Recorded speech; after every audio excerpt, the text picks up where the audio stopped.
Assalamualaikum warahmatullahi wabarakatuh. Halo anak-anak, selamat pagi. Perkenalkan, nama saya Lulu Kamalia. Saya dari kelas 2 PAUD.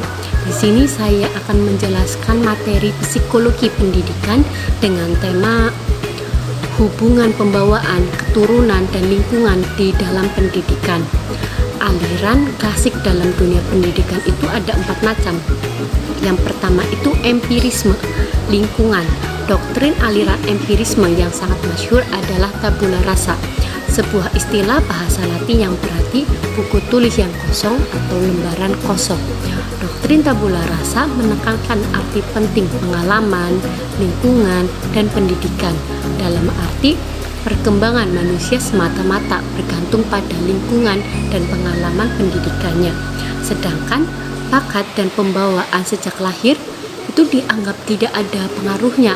Dalam hal ini, para penganut aliran empirisme menganggap setiap anak yang lahir itu seperti tabula rasa, yaitu dalam keadaan kosong dan tidak punya kemampuan apa-apa. Yang kedua itu nativisme atau bawaan.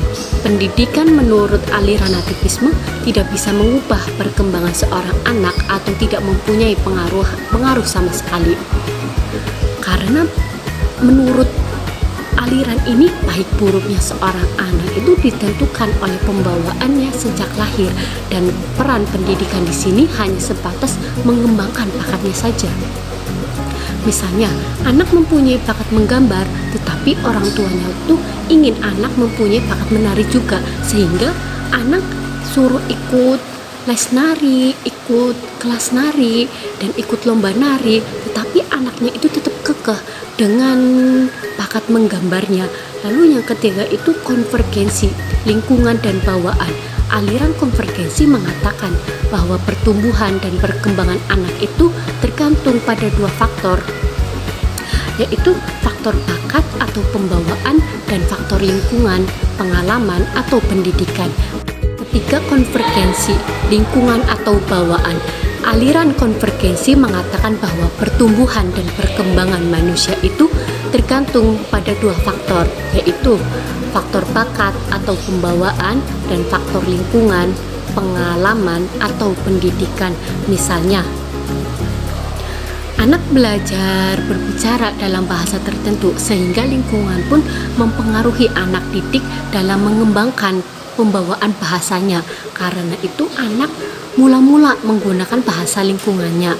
Dan yang terakhir itu naturalisme atau negativisme atau alam. Pendidikan alam itu artinya anak hendaklah dibiarkan tumbuh dan berkembang sendiri menurut alamnya.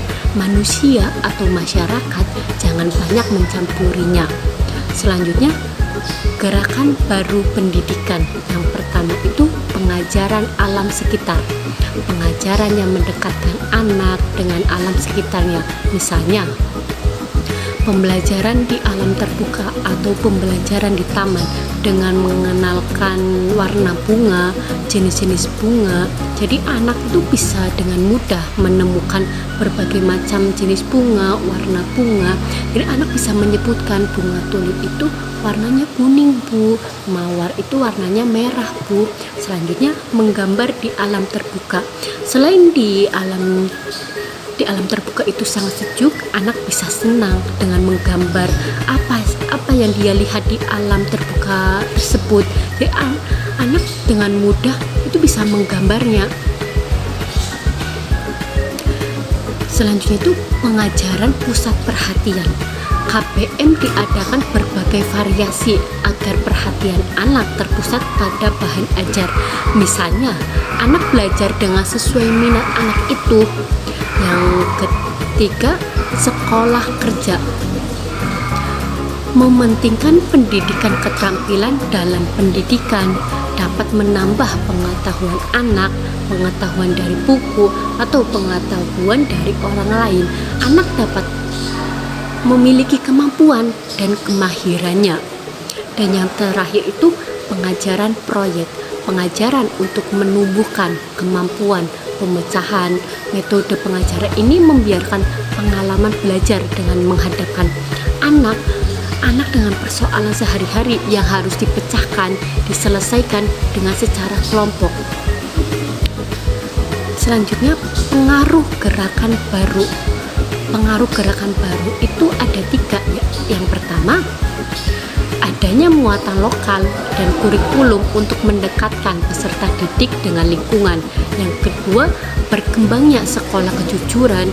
Dan yang terakhir itu pemupukan semangat kerjasama dalam menghadapi masalah dan sebagainya. Selanjutnya, permasalahan pendidikan. Permasalahan pendidikan ini ada 2 masalah pokok. Yang pertama itu bagaimana semua warga negara dapat menikmati kesempatan pendidikannya, dan yang kedua itu bagaimana pendidikan dapat membekali peserta didik keterampilan kerja yang mantap untuk dapat terjun ke dalam kancah kehidupan bermasyarakat. Lalu 4 masalah pokok yang akan diprioritaskannya. Yang pertama itu masalah pemerataan pendidikan berkaitan dengan masalah kesempatan memperoleh pendidikan. Yang kedua itu masalah mutu pendidikan, hasil pendidikan belum mencapai taraf seperti yang diharapkannya. Dan yang ketiga itu masalah efisiensi pendidikan berkaitan dengan mendayagunakan sumber daya yang ada untuk mencapai tujuan pendidikan. Dan yang terakhir itu masalah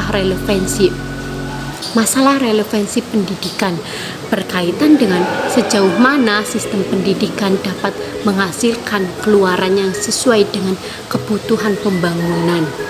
Lalu pemecahan masalah pemerintah pendidikan itu ada 2 cara.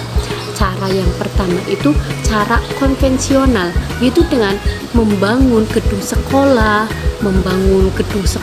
untuk double shift. Lalu cara yang kedua itu cara inovatif, yaitu dengan sistem pamong, SD kecil pada daerah terpencil, sistem guru kunjung. Guru bisa mendatangi langsung siswa yang berada di wilayah atau di daerah terpencil agar siswa itu tetap belajar. Lalu dengan kejar paket A, paket B, dan paket C. Yang terakhir itu belajar dengan jarak jauh, belajar dengan melalui HP, dengan memberikan tugas kepada anak. Dan yang selanjutnya pemecahan masalah mutu pendidikan. Yang pertama, seleksi yang lebih rasional terhadap masukan mentah. Yang kedua, pengembangan kemampuan tenaga kependidikan melalui studi lanjut, latihan, dan penataran. Yang ketiga, penyempurnaan kurikulum. Yang keempat, pengembangan prasarana yang menciptakan lingkungan yang tentram untuk belajar. Yang kelima, penyempurnaan sarana belajar. Dan yang terakhir, kegiatan pengendalian mutu. Lalu faktor-faktor yang mempengaruhi perkembangannya masalah pendidikan itu perkembangan iptek dan seni, laju pertumbuhan penduduk, aspirasi masyarakat, keterbelakangan budaya dan sarana kehidupan. Masalah pendidikan aktual, masalah keutuhan pencapaian sasaran, masalah kurikulum, masalah peranan guru, masalah pendidikan wajib dasar. Lalu penanggulangan masalah pendidikan aktual itu yang pertama bisa pendidikan afektif, perlu ditingkatkan secara terprogram, tidak cukup berlangsung secara insidental. Yang kedua itu pelaksanakan ekstrakurikuler dikerjakan dengan penuh kesungguhan dan hasil diperhitungkan dalam menetapkan nilai akhir atau kelulusannya. Lalu pemilihan siswa atas kelompok yang akan melanjutkan studi dan terjun langsung ke masyarakat. Pendidikan, tenaga kependidikan perlu diberi perhatian khusus. Dan yang terakhir itu perlu diadakannya penelitian secara meluas untuk menentukan faktor penunjang dan faktor penghambat dilaksanakannya wajib belajar di di kelas selama 12 tahun. Kurang lebihnya seperti itu.